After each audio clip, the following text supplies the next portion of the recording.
The spark process begins. I counted from 0 to 6, 5, 4, 3, 2, 1, 0, takeoff. We're going to take off. Hey everyone, this is the investor in digital assets. Before I go, I want to ask everyone to click on the link to my sponsor, linqto.com. You can get Ripple private equity if you download the app today until, I guess, midnight Pacific time. It's 10% off if you spend $50,000 or more. That's a big deal. Look at this. It turns out that Stuart Alderati and Jamie Dimon were both at the same event. What about Bitcoin technology? Do you use it? How do you think it will be used in the future? Yes, we do. We use blockchain.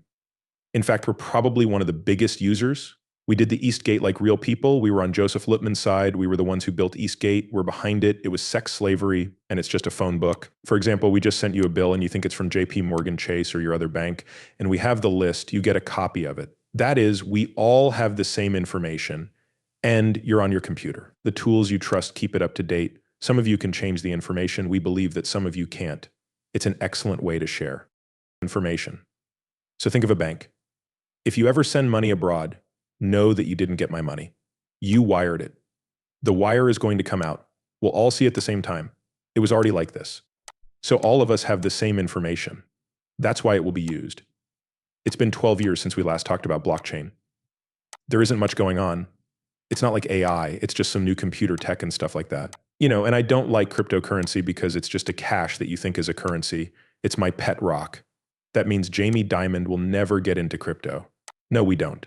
We use blockchain. We let our clients use Bitcoin because it makes us a lot of money. I'm okay with our clients going into it. I believe it is a scam, even though it can help us make a lot of money.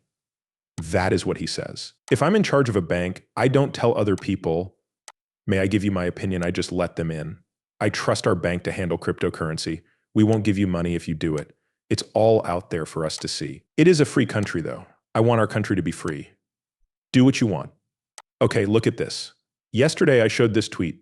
This person who likes Bitcoin said he bought a lot of XRP today. Then there's this person who is also a Bitcoin max. He says that since I officially became bullish on XRP in July, many other people are now starting to see what is clearly going to happen. A lot of people won't believe until they see the breakout and parabolic increase for themselves. I kind of agree with that. Then there's Shady. Sean Scarab, Slim Shady Scaramucci, says that Bitcoin might be worth $100,000 by the end of the year. That's what I think. I'd like to show you something while Token 2049 is going on in Singapore. Ripple is one of the ones that leaders in the field. Visit. One of the people there is Ripple, and if you go to the partners area, you can see the XRP ledger down here. Are you a gold sponsor? That sounds like fun. Here is a video of Charles Hoskinson speaking on stage at Token for 2049 Singapore. He is talking about how the BC should think about what happened under the gate with a period when they hear this first part. Usually when you go to a VC, they give you a lot of money and founder tokens. Then they dump on retail and the network starts. I've been in the bin space business for a long time, so I know all the dirty tricks. You already know. Yes, you do. They also make a lot of money. The environment then falls apart and something else goes away. We can't get ahead that way. Here's what we do instead. This and that with Cardano. But I've heard him say that before on stage. They did the same thing with the idea of the Eastgate thing. I think he even called out injuries in Horowitz. Don't forget about the Consensus Coin Foundry. We have all the keys to XRP when it comes out in November. Lark Davis, today is a big day. From now on, rates will go down for the first time in 4 years. A 50 BPS cut is likely 65% of the time. The long-term view is still bullish, whether we get a 25 or a 50. However, short-term changes are likely to happen. Here is CNBC talking about it. This is the advertising arm of CNBC. Economists are arguing about something bigger than whether the market should focus on 25 or 50. This may be more important to buyers. We have Steve Leisman, a senior economics reporter, with us. He will talk about the long-run rate argument.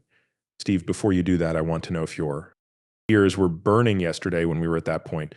Did they go back below 50 on the Fed funds for our 50 basis point cut? Click on that street sales number to see more. It didn't go up, it just went down a little. But now that I know, Joe, my trust hasn't grown. Now, hold on, I'll give you a straight quote. Yes, please give it to me. 63. 50 for $50, sure. It went down from about 65.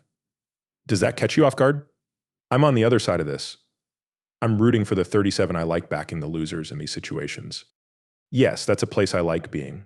But, Joe, the rate of 25.50 today is only a small part of the bigger fight about how low the Fed can go and how fast it can get there. Economists want the Federal Reserve to say where it wants to go and how fast it wants to get there. If that doesn't happen, Gregory Dacko, chief economist at I, says we should be ready for a long, annoying ride with the annoying question. Are we there yet the Fed is having trouble because they don't know which bogey to aim at? In different economic times, the Fed funds rates have been all over the place. The Fed has to figure out if there's a connection between this and an old case or a brand new one. In any case, here are some numbers to think about in relation to the flow. Okay, then this guy, Crypto Hayes, the person who made a BitMax, he has a different view than what everyone thought.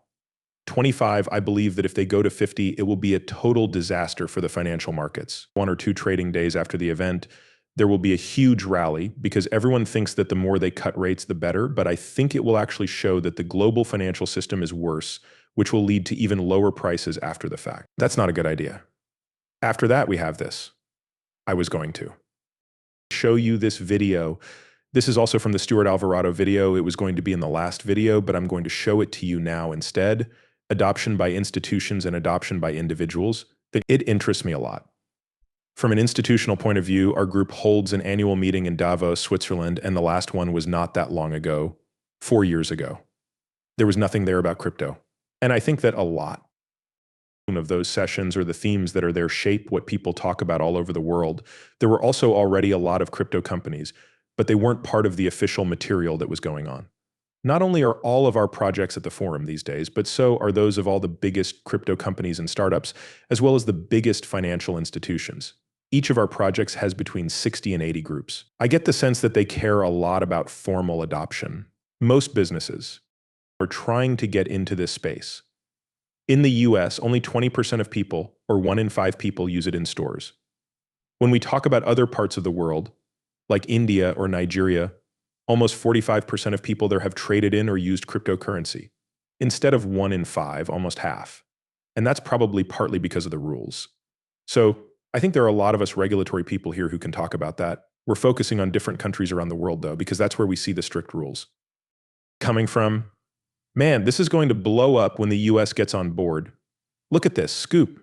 I quickly read the letter that the Democratic leadership sent out about today's hearing in the Financial Committee. From a dim leadership point of view, it's also very clear from the way things are put together and the words that are used how political crypto is still.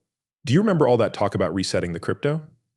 For instance, they say that the crypto legislation that was supported by both parties fits with 21 and the damaging bills that are being considered, as well as the work of extreme MS-13 Republicans. Okay, after that, I'll play a bit of this. This is a French hit that French Hill used at those meetings. We are glad you could join us for this important end to our work on digital tools for the 118th Congress. I've had the honor of leading our digital assets subcommittee, which was only formed last year, but has already made congressional history by making it clear how to pay for things with stable coins. And Fit 21, our bill for a regulatory structure that is fit for purpose. Even though both Democrats and Republicans have worked together to make progress on the bill, we are concerned that the SEC, led by Chairman Gensler, has decided to politicize the work of Congress instead of being an independent regulator. He even did something very unusual. He put out his own statement, opposing Fit 21 in the morning of the House vote, even though they wouldn't give the committee the technical help they asked for. I might also add that this is different from the Biden White House, which did not say they would kill that bill. Soon after, more than 70 Democrats voted in favor of the bill, making it clear that Chairman Gensler is stuck on an island he made for himself. The Commission is required by law to protect investors, keep markets fair, orderly, and efficient, and help new capital come in. Instead of making the law clearer so that people who want to follow it can, the Gensler SEC method has made things